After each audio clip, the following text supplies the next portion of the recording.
Золотистый лабрадор по кличке Санни был известен в округе своим веселым нравом и безграничной преданностью. Он появился у пожилой супружеской пары Джона и Элеоноры, которые жили в уютном доме на берегу большого лесного озера. Санни вырос среди сосен и воды, знал каждую тропинку в радиусе нескольких километров и всегда сопровождал хозяев в их ежедневных прогулках.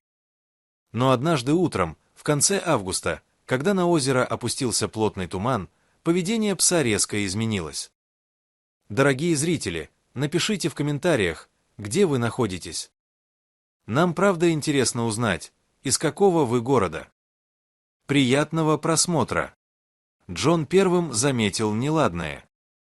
Санни, который обычно спал у камина до самого завтрака, вскочил затемно и начал метаться по дому. Он подбегал к входной двери, царапал ее лапами, затем бежал к окну и громко, настойчиво лаял. Джон решил, что Писау просто нужно выйти, открыл дверь, но Санни не остановился у крыльца. Он бросился к тропе, ведущей к старой лесной дороге.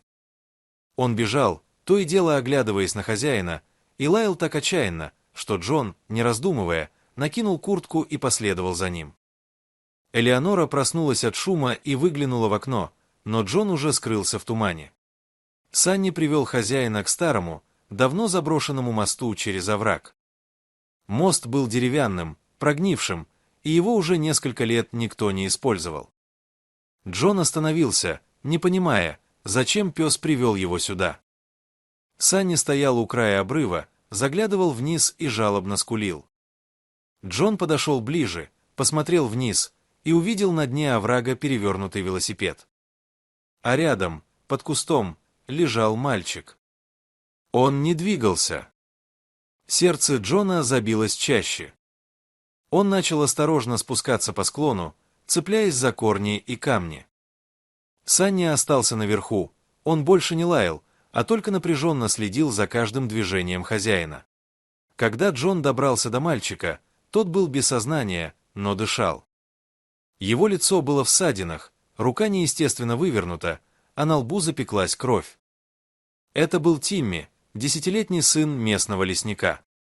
Он жил в 3 километрах отсюда, и, судя по велосипеду, он возвращался домой, но потерял управление на скользкой от росы дороге и упал во враг. Когда это случилось, никто не знал. Тимми мог лежать здесь уже несколько часов. Джон позвал на помощь, но вокруг была только лесная тишина. Тогда он вспомнил, что Санни не просто пес, он обучен искать людей. Джон забрался обратно наверх, достал из кармана старую футболку Тимми, которую мальчик однажды забыл у них в доме, и показал ее Санни. «Ищи, Санни». «Найди помощь». Пес обнюхал футболку, повернулся и помчался в сторону дома лесника. Санни бежал так быстро, как никогда в жизни. Он пересек поле, прыгнул через ручей, пробежал через березовую рощу и через 10 минут уже стоял у дверей лесного домика. Он лаял, скреб дверь, пока взволнованная мать Тимми не открыла. Увидев собаку, она сразу поняла, что-то случилось. Санни схватил ее за край юбки и потянул за собой. Женщина позвала мужа, и они вдвоем побежали за псом. Через 15 минут они были у обрыва. Джон уже перевязал Тимми рубашкой и пытался привести его в чувство. Мальчик открыл глаза, но был слаб. Вскоре вызвали скорую, и Тимми доставили в больницу. Врачи сказали, что он отделался сотрясением и переломом руки, но если бы он пролежал там еще несколько часов, могло бы быть хуже. Вернувшись домой, Джон и Элеонора не могли нахвалиться Санни. Они гладили его, угощали любимым лакомством и благодарили за то, что он не дал случиться беде. Но история на этом не закончилась. Через 3 дня, когда Тимми выписали из больницы, его мать пришла к Джону с благодарностью. Она рассказала, что Тимми сказал ей, он упал с моста вчера вечером, когда возвращался от друга и потерял сознание. Всю ночь он пролежал во враге, и если бы Санни не почувствовал его запах, который ветер донес до дома, Тимми бы не выжил. Санни, казалось, понимал всю важность того, что произошло. Он стал чаще наведываться к дому лесника, проверяя, как там Тимми. А когда мальчик начал выходить на прогулки с загипсованной рукой, Санни всегда был рядом. Он шел медленно, подстраиваясь под шаг ребенка, и никуда не отбегал. Тимми называл его своим ангелом-хранителем. Через несколько месяцев, когда рука зажила, лесник предложил Джону взять Санни на официальную подготовку для поисково-спасательных собак. Джон согласился, и Санни начал обучение. Оказалось, что у него уникальное чутье и поразительное упорство. Он мог идти по следу, не отвлекаясь, часами. Вскоре он участвовал уже в нескольких реальных поисках и каждый раз успешно находил людей. Однажды зимой, когда на озере начался ледостав, Санни снова проявил себя. Он почуял, что на льду провалился рыбак, и прибежал к Джону, буквально заставляя его взять веревку и бежать к озеру.